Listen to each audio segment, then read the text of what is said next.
30 লক্ষ টাকা পাঠালাম বাড়ি করার জন্য। আলহামদুলিল্লাহ, আব্বা খুব সুন্দর একটা বাড়ি করেছে।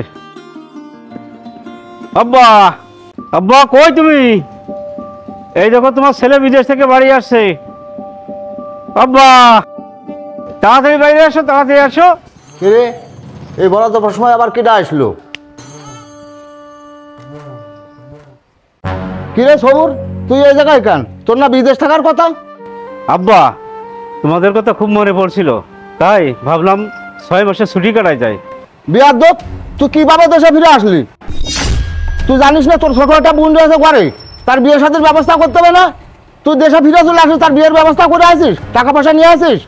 আব্বা বিদেশের মাটিতে মনটা আর ভালো লাগছিল না, তাই তো ছুটি নিয়ে চলে আসলাম। তাই ইনামুল আর স্বাধীন কই? ওদের একটু ডাক দাও, ওদের তো দেখছি না, ওরা কই? তারা আর কনে, তাদের কাজ যা তাই করতেছে ঘরের ভিতরে। তো ডাক দাও। এই স্বাধীন, ইনামুল, এই দেখ সাহেব হঠাৎ কাজ কাম ফেলেছে, বাড়ি আজই রয়েছে। কিডা? আরে ভাই, কি ব্যাপার হঠাৎ এই সময় দেশে? তোমার না বিদেশে থাকার কথা, দেশে কি করতেছো? তোদের কথা অনেক মনে পড়ছিল, তাই চলে আসলাম।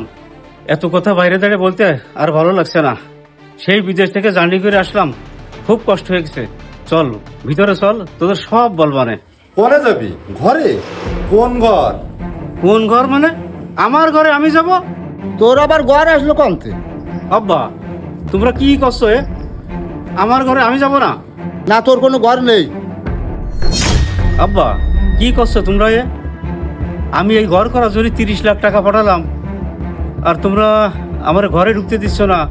এই তুই 30 লাখ টাকা ঘর করতে কমতে দিছিস? হ্যাঁ, তুই বাড়ির সংসারে টাকা খরচ দিতিস, সংসার খরচ দিতিস, সেই টাকা জমায় জমায় আমরা এই বাড়িটা করেছি। তুই টাকা কমতে দিলি ঘর করতে 30 লাখ? তোরা আমার সাথে মজা করে বাদ দিদি। চল ভিতরে চল, একটু রেস্ট নি, তারপরে তোদের সাথে কথা বলবা না। চল ভিতরে চল। আরে দাঁড়াও, কোনে আসতে চাও তুমি? তোর কোনো ঘর দরজা নেই, তুই জানতে আছিস সেটি চলে যা। আব্বা তোমরা কি বলতেছ? আমি তো আসলে তোমাদের দেখতে, আর তোমরা কি ব্যবহার করতেছো আমার সাথে? এই তোর কোনো আইকেল গান নেই? তোর দুটো ভাই বেকার, তাকে তুই একটা পর্দা রাখ দেবে কি? তুই বাড়ি এসে বসে রয়েছিস। আমি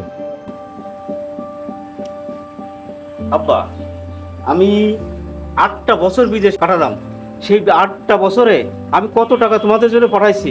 আমার বোন আছে ঘরে, আমার তো সেটা মনে আছে। আমার দুটো ভাই বেকার আছে, সেটা তো আমার মনে আছে। আর তুমি আজ আমার সাথে এই ব্যবহার করতে পারলে? তোমার দুটো ছেলে আমার সাথে এই ব্যবহার করছে। আমি এত কষ্ট করে এই বিদেশ থেকে আসলাম, তুমি আমার ঘরে না নিয়ে তুমি আমার এখানে দাঁড় করায় অপমান করছো। আমি কি কিছুই করিনি এই পরিবারের জন্য? অত কথা কয়ে লাভ নেই, আসলে তোর কোনো কাণ্ডব জ্ঞান নেই। তোর যদি কাণ্ডব জ্ঞান থাকতো তাহলে তুই দেশে ফিরে আসছিস নে। তুই জানিস কত টাকা দিনা রয়েছে? দিনা মানে? আমি শুধু প্রতি মাসের 1 তারিখে টাকা পাঠাই, দিনা থাকবো কিভাবে? এই তুই সংসার চালায় দেখেছিস বর্তমান সংসারে কি খরচ? আর তুমি আমাকে জন্য করলেই বাকি, তোমার কাছে সামান্য একটা আইফোন চালাম, তাই তুমি কিনে দিতে পারলে না। আবার তুমি নাকি দীর্ঘ 10 বছর বিদেশ করতেছো। এই তুই যে প্রতি মাসে টাকা পাঠাইছিস, তোর মা যে অসুস্থ ছিল তার পিছনে কত টাকা খরচ হয়েছে তা তুই কি জানিস? আব্বা তুমি যে মার ওষুধের টাকা বলছো, আমি মার ওষুধের জন্য আলাদা টাকা পাঠাইছি, তোমাদের সংসার খরচের জন্য আলাদা টাকা পাঠাইছি, আর এই ঘর করার জন্য আলাদা টাকা পাঠাইছি। আমি কোনো জায়গায় কোনো কমতি রাখিনি। ওই স্বাধীনীর লেখাপড়া করার জন্য টাকা পাঠাইছি, ওই ইনামুলির লেখাপড়া করার জন্য টাকা পাঠাইছি। কোন দিকটা আমি বাদ দিছি? তারপরে আজকে তুমি আমাকে দিনা দেখাচ্ছ। এত সময় আসলাম, তুমি আমার ঘরের ভিতরে নিতে পারলে না। তোমার দুটো ছেলেতে আমাকে অপমান করাচ্ছ কেন আব্বা? হ্যাঁ, এই যে করিছো, তোমার কাছে সামান্য একটা আইফোন চালাম, তাই তুমি এখনো পর্যন্ত দিতে পারলে না। তোর কাছে তো একটা R15 মোটরসাইকেল চাইলাম, তুই তো তা দিতে পারিস নি। কি দিলি? একটা বাংলি FZ মোটরসাইকেল। আরে তুই যে আমার কাছে R15 চাচ্ছিস, টাকা পয়সা করে দিন ইনকাম করে দেখেছিস? আমি ওই দূর প্রবাসে কত কষ্ট করে টাকা পয়সা ইনকাম করেছি। আর স্বাধীন, তুই ছোট ভাই আমার কাছে একটা আইফোন চাইলি, দিতে পারিনি বলে তুই আজকে আমার এই দাম দিলি। তোরা কি ভাবেছিস একজন প্রবাসী কত কষ্ট করে টাকা পাঠায় জানিস? আর তোরা দেশে বসে আরামায়েশ করিস, আর মনে হয় যে টাকা মনে হয় হাওয়ায় আসে, তাই না? গায়ের রক্ত পানি করে তোদের জন্য কাজ করেছি, কি না করেছি তোদের জন্য। সব সময় দেখেছি যে স্বাধীন কেমন আছে, ইনামুল কেমন আছে, ওই বোনটা কেমন আছে, এই সমস্ত খোঁজ খবর নিছি। আর আজ তোরা আমাকে অপমান করছিস। একজন বিদেশি কত কষ্ট করে জানিস? তা তো তোরা কখনো জানিস না, কখনো ফোন দিয়ে শুনিসনি যে ভাই কেমন আছো। শুধু জিনিস চেয়েছিস, এই লাগবে ওই লাগবে, একজনের আইফোন, একজনের মোটরসাইকেল R15, আর একজনের শুধু টাকা আর টাকা। ভালো মন্দ খেয়েছিস? কখনো শুনেছিস যে আমি কি খাইছি, আমি কত না খেয়ে থেকেছি বিদেশে? তা তো খবর তোরা নিসনি, কখনো কোনোদিনও নিসনি। আর তুমি আব্বা, তোমার ওই 2 ছেলের জন্যে তুমি আমার সাথে যা করলে, ওই 2 ছেলে তোমার সাথে ভবিষ্যতে কি করে সেটা আমি দেখে নেব। তুমি তাহলে তোমার ওই 2 ছেলেকে নিয়ে সুখে থাকো। আমি চলে গেলাম আব্বা।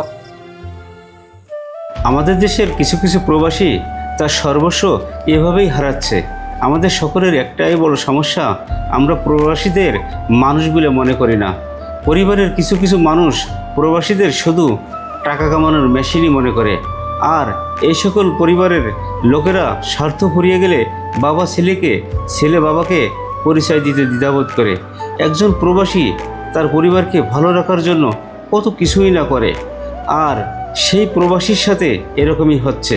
আমার এই ভিডিওটি দ্বারা সমাজের যদি কোনো উপকার হয়ে থাকে তাহলে অবশ্যই আপনারা ভিডিওটি শেয়ার করে দিবেন এবং আপনার মূল্যবান মতামতটি কমেন্ট বক্সে জানিয়ে যাবেন।